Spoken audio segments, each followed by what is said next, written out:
And what we've seen organizations struggle with is really not knowing their customer or not really understanding who their ideal customer is. I think the more you can pay attention to your people during these times, the better. Those clients that have truly become mature in their digital journey have decentralized decision-making and decentralized accountability because they've become more rules-based for decision-making. Welcome to This is Digital, a podcast brought to you by West Monroe. Join us as we talk to leading experts about bringing the digital mindset to your organization.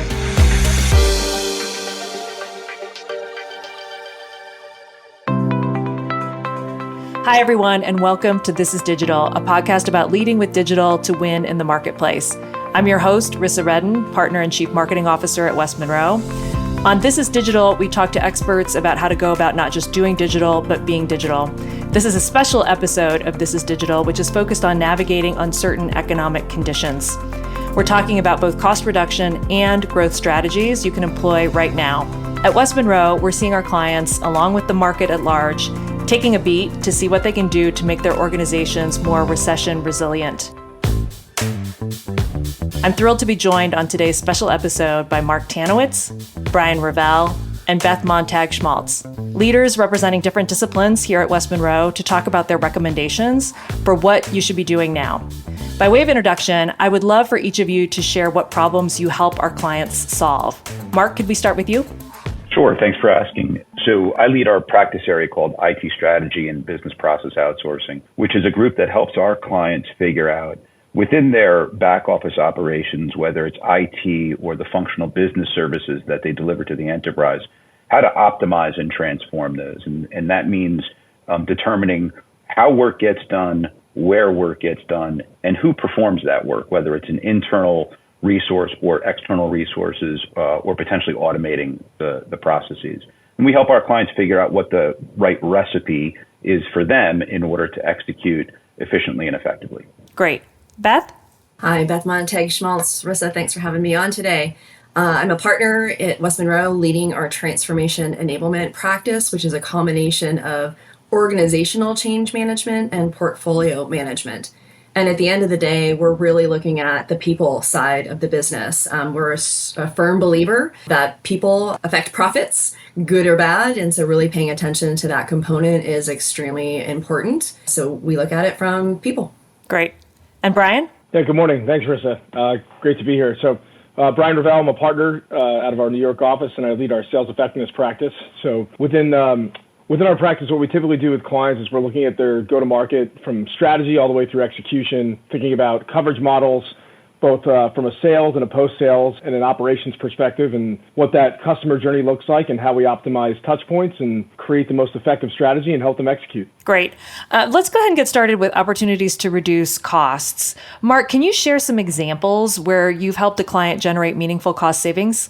Yeah, right now what we're spending a lot of time with our clients on is looking at their external third-party service providers and looking at the agreements that they have in place to understand where are their opportunities to negotiate quick wins to drive near-term savings, where is there inherent flexibility built into the agreement that may allow them to get more value-added services from their provider that may deliver more value, where are there opportunities maybe to rationalize spend or reduce consumption with that vendor built into the commercial construct of the agreement, and lastly, where might a review of the business practices that have been in place over the last year or more, where may there have been mistakes that need to be corrected and savings that can be captured there. So there are a lot of ways what our clients don't always realize is that there are a lot of ways to be collaborative with their existing providers in order to drive savings based on the agreements that are already in place. And that could be things like adding more services, reducing the services that they take, or changing the risk profile and who's accountable for delivering what activities. Two follow-up questions, Marc. When you talk about quick wins, why is that important? I mean, we talk a lot in business about the importance of quick wins, but what does that mean from your vantage point? In this context, what we're talking about is how do we drive material near-term savings for our clients, which is what they're looking for in these economic times. So an example of that might be for our clients that have large contingent workforces. What many of our clients don't realize is there are certain weeks of the year where the workforce is fairly unproductive. Weeks like Thanksgiving week are unproductive weeks. The last 2 weeks of the year before Christmas and the week between Christmas and New Year's are very unproductive weeks. And many of our clients don't take the simple steps of telling their contingent workforce that those are mandated vacation weeks to reduce the cost of that labor while really not changing the productivity or the output that they can get. And those simple changes alone can take 6% or more out of the cost of that portion of the workforce. And Marc, you mentioned as well taking a collaborative approach to third-party relationships. I think that that's an interesting one. I wonder if you have encountered people that have a belief that it's adversarial to take a look at an agreement or to renegotiate an agreement. But it sounds like what you're advocating for is really, we're all in this together. Let's collaborate and talk about what a win looks like for both parties. Is that right? That's correct. And in the current state of outsourcing, the third-party providers really have become truly strategic value-added providers that are bringing intellectual property, bringing tools, bringing products to the ways of working and the way the service is delivered.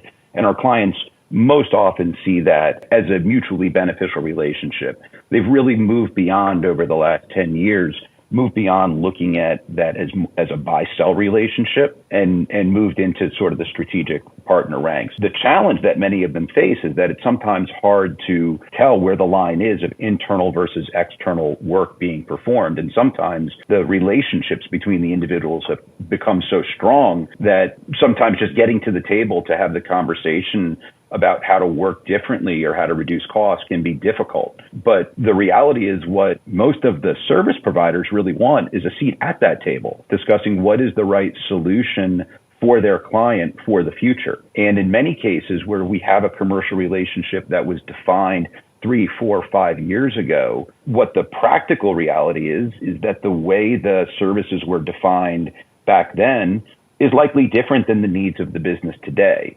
And at the core of it is service providers that don't want to become irrelevant. And they do recognize that if they don't have these conversations, they won't be able to deliver as much value. And what they want is to be able to quantify value for their clients, to remain value-added partners, and to sort of cement their role in that ecosystem for their clients.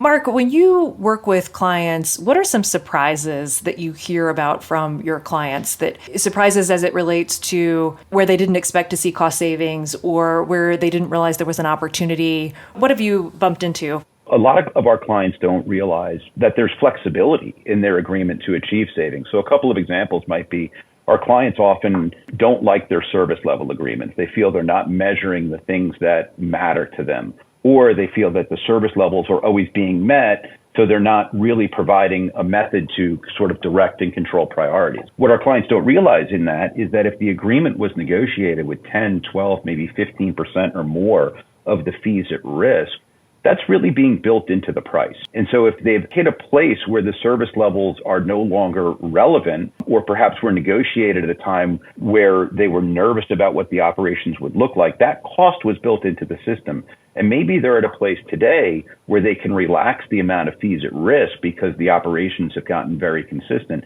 And that alone can reduce costs without ever impacting the people, the processes, the operations, and how the work is performed.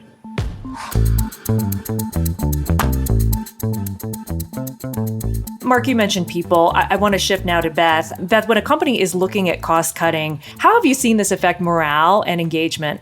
Yeah, for sure. And I think it goes back to Marc. It's about the relationship, right? And whether it's partners, contingent workforce, your own employees, it's about having an open channel of communication. And I think we learned a lot during COVID in kind of managing through uncertain times. So I know I've been reflecting on that experience a lot during this particular time. And one of the things that we learned certainly is, leaning in with empathy. And what that means is being curious. And whether that's a full-time employee, a contingent worker, a supplier, it's about communicating early, providing kind of the business rationale as to why something is happening, and really having maybe a seat at that table and having a conversation. I find most often than not, especially leaders will ask, well, how are you doing? right? And the answer is, I'm fine, it's fine, everything's fine. You never really get a true answer. So instead, let's flip the script and get a little bit deeper into some of those curious questions. What are the greatest challenges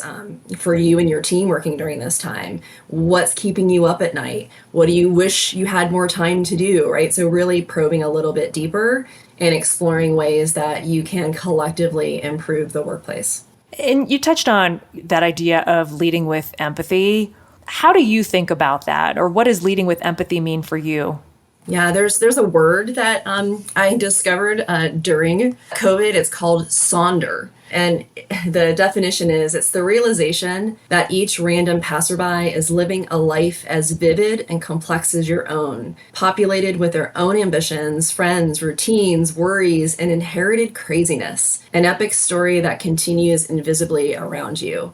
And I have really brought that to life, if you will, in my relationships at work. And what I kind of somewhat ironically love about difficult times is it can bring people closer together when you focus on it, when you really recognize what's happening in your workplace and you pay attention to messaging, both communicating and communicating the why, which is so very often forgotten, right? And leaning in with that empathy and recognizing that each person is on their own journey. We've blurred the lines between personal and professional. And I feel like something that we might have done 3 years ago that may have been defined as a career limiting move, now today is very much accepted. We don't have to pretend we don't have lives or children or pets, if you will, that are part of our combined professional journey. So it really is understanding, I think, the people that you're working with, having really open lines for communication and paying attention.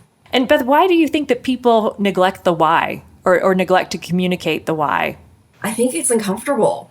I think there's a fear, if you will, and please know I'm a little bit of a geek when it comes to the neuroscience behind the why people behave the way they do. Our amygdala is really on high gear during times of uncertainty. And you can imagine coming through COVID. I mean, COVID feels like it was almost yesterday, right? So they're almost on auto fire. So we kind of make up these stories, right, that are worst case scenarios, if you will, when the reality it probably isn't anything like that. So for, I think, supervisors, people managers at any level, leaders, executives, the more you can remember to communicate and reach out, even if it's clear and obvious to you, it may not be clear and obvious to everyone else in your organization. And don't be scared and don't think there is such a thing as over communicating during these times, because there's not. And the amygdala is fight or flight. That's where the fight or flight response comes from. Am I right? You're completely right. Well, and I think that that's a challenge that, we've been bouncing from crisis to crisis, and that fight or flight reaction never has a chance to reset. I mean, you just keep, bouncing from one crisis to the next, it seems.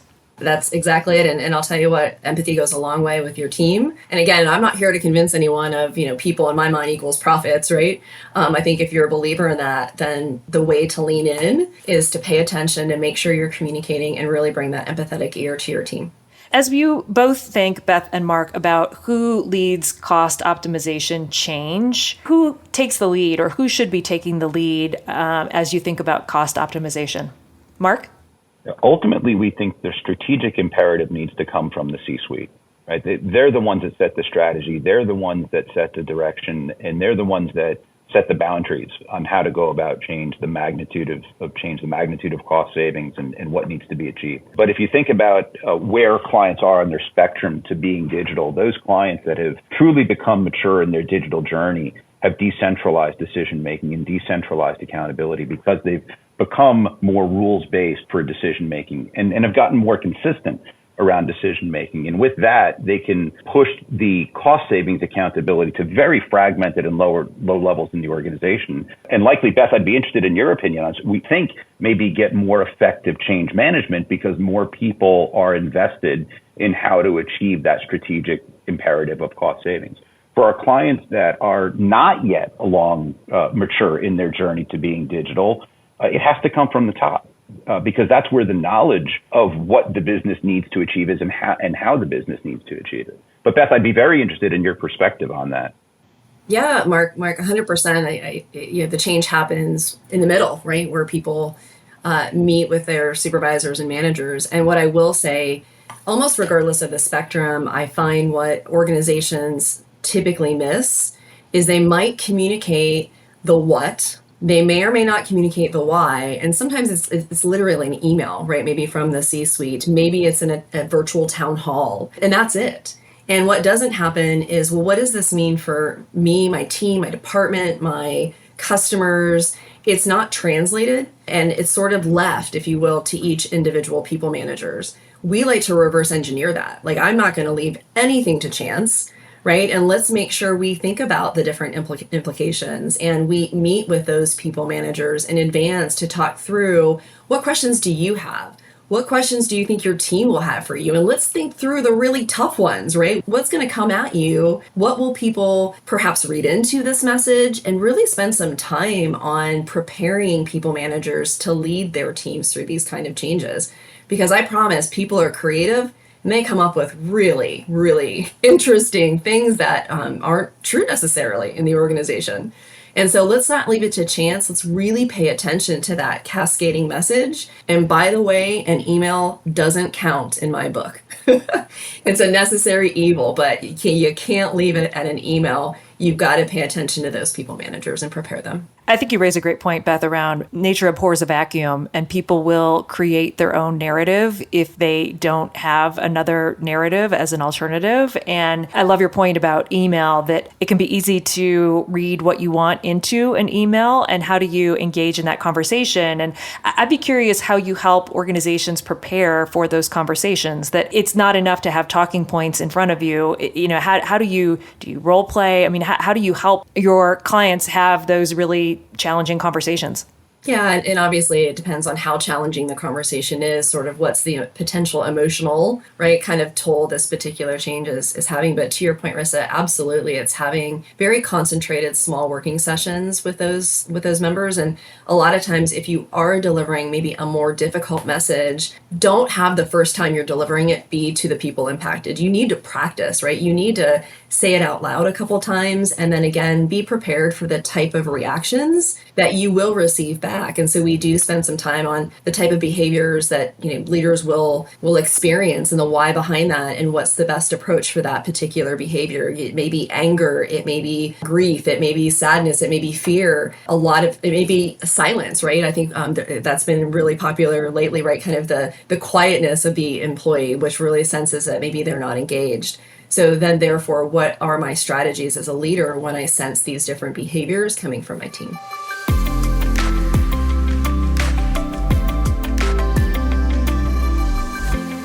Next, let's shift gears from optimizing spend to optimizing growth opportunities. Brian Reavell, growth comes in so many different forms, and today we're going to focus on sales effectiveness, or how you acquire, retain, and grow customers. Could you give us some statistics on what you're seeing around sales effectiveness, and an example of your work with a client that generated significant revenue growth?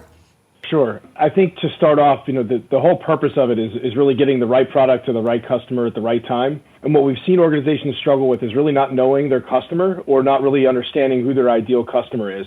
In most cases, just by realigning coverage models and understanding different roles and how they service customers, you can really get an uplift of closer to 10 to 15% on the top line by just having the right coverage model and having the right roles interact with the right universe of customers. And so you have an opportunity there to expand share of wallet. I mean, we've seen in these organizational shifts or tweaks to territory design and coverage models, we've seen probably about a 20 to 30% increase in share of wallet just by instituting some best practices and really refining the way that they go to market. And I think that's one of the bigger challenges that organizations are faced with, is all these different data points, really getting to know who their base customers are and where the opportunities lie. And so I think in some of these orgs, the best way to start looking at that, and what we've done in the past, is really dive into the data, right? The transaction history, whether you're a software business or an industrial or manufacturing shop or a consumer business, really looking at the transaction history, started to pick apart some of the trends, create some cohorts of customers,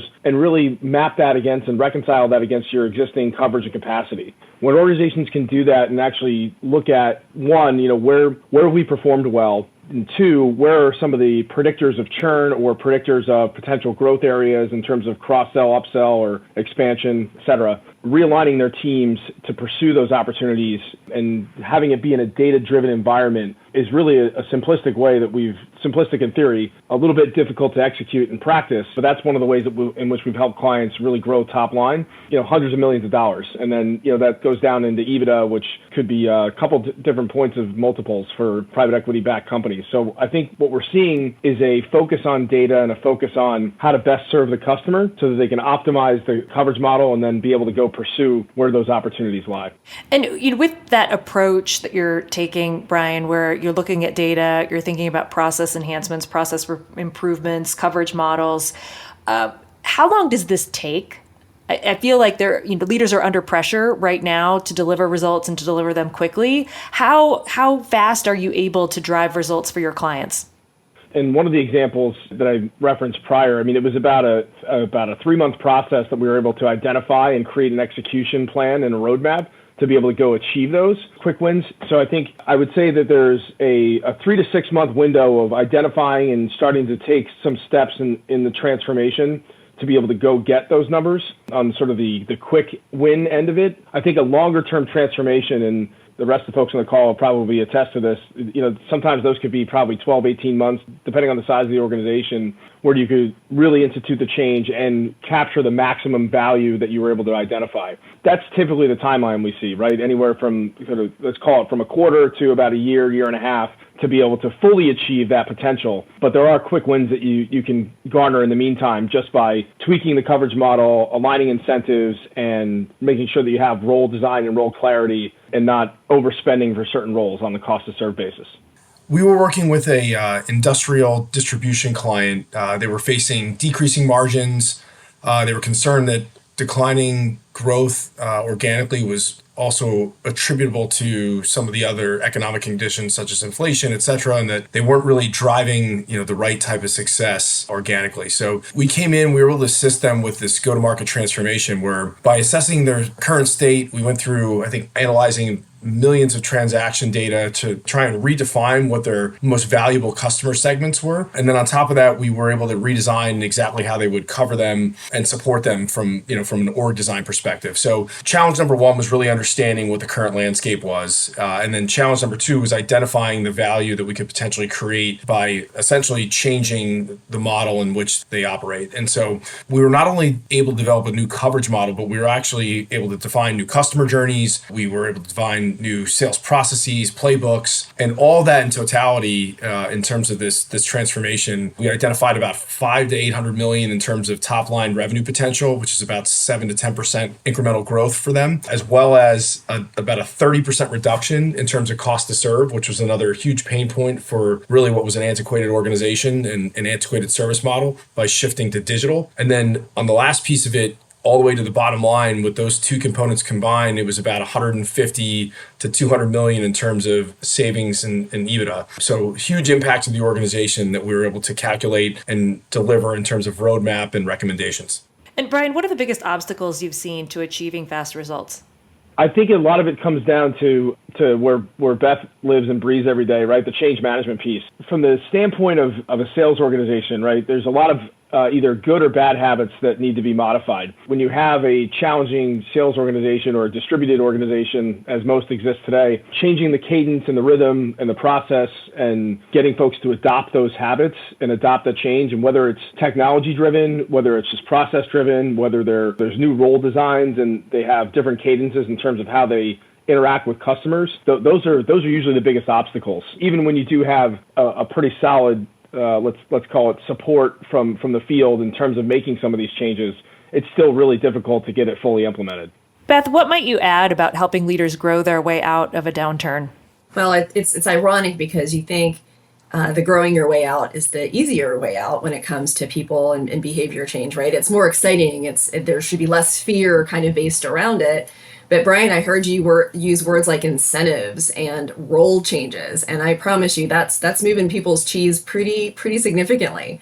And so while the message may be very positive, and yes, we're growing out of this, we're excited about a new strategy, a new model, likely for the people that have been successful doing it the same way for quite some time, they may not be real bought into that. They may not believe that change is needed, at least to the extent or the degree. So I think, to Brian's point on like, how do we make sure they're at the table? And at least there's some sort of really strong coalition or network that's involved representing those most highly impacted so that there can be a say. And I know at West Monroe, we've been obviously playing with a lot of digital tools in this world. And we've got one in particular, which really allows for crowdsourcing in very anonymous and unbiased, unfiltered way. So how do you get information from employees or vendors, suppliers, partners, you name it, and have them maybe co-create solutions with us versus it being done to them? That can really increase the speed of adoption and getting people involved. So that's some of the techniques we've seen, but boy, it always makes me giggle a little bit that growth strategies sometimes are as hard to deploy as perhaps cost-cutting strategies.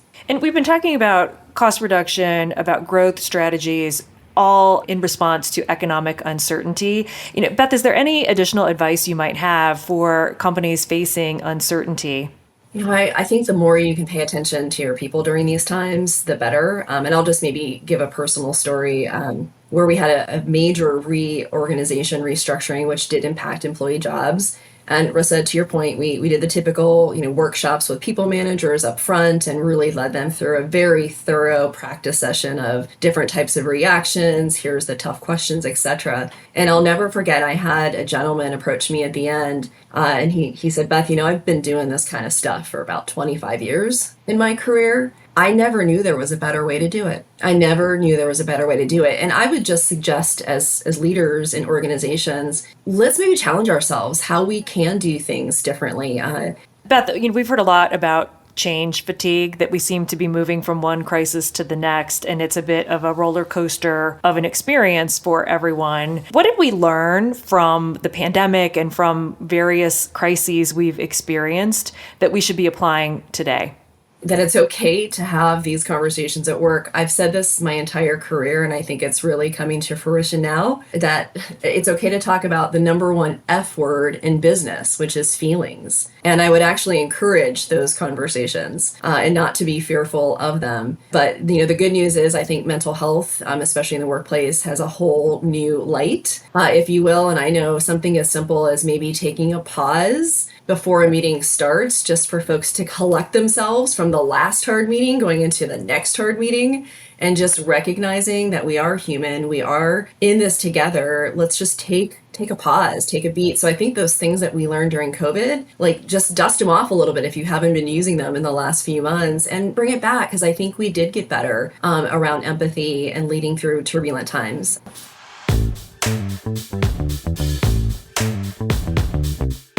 At West Monroe, we have a custom of going around the horn to check in and to learn from one another. And to wrap up our conversation, I'd love to go around the horn and ask something that we ask at the end of every episode of This is Digital. And it is, what does digital mean to you? Could we start with you, Marc? Sure. To me, digital means that we're decentralizing decision-making, driving accountability to lower levels of the organization, and becoming more rules-based and predictable so that we understand the outcomes that we can achieve and let everyone be a part of that. What does being digital mean to you, Brian? To me, it's sort of the modern distributed operating platform where you reduce friction from communication to transactions, whether it's a marketplace or whether it's internal or external communications. You're really allowing for and facilitating a more seamless environment and more asynchronous communication and fostering better outcomes. And Beth, how about you? What does being digital mean to you? For me, it really comes back to something I've always called Change X, and it's that blurring of personal and professional. And you think of a device as simple as your smartphone that you conduct business on, you conduct personal life on. I just love that blur of personal, professional. And in this digital world, it is exponential. And I think we need to say it's okay to blur those lines. It's okay that we now work in a very different world than we did before. Well, and with the blurring of the lines, I'm curious to get your perspective on work-life balance. Is there such a thing? Or is it work-life integration? Or is it some entirely different concept? Yeah, I actually love the word integration. And I think we all have to take control of that. It's very, very easy. I think, especially the beginning of COVID, we all probably swung the pendulum too much on the work side, right? Like the lines were so blurred that we forgot we do have that personal life, and we can close the door, we can shut the laptop down, we can still use our smartphone, but not for email, right? In that moment. And so I think it's really about reclaiming what your work-life balance looks like. Again, having those open conversations with your team, with who you report to, and making it okay in the workplace.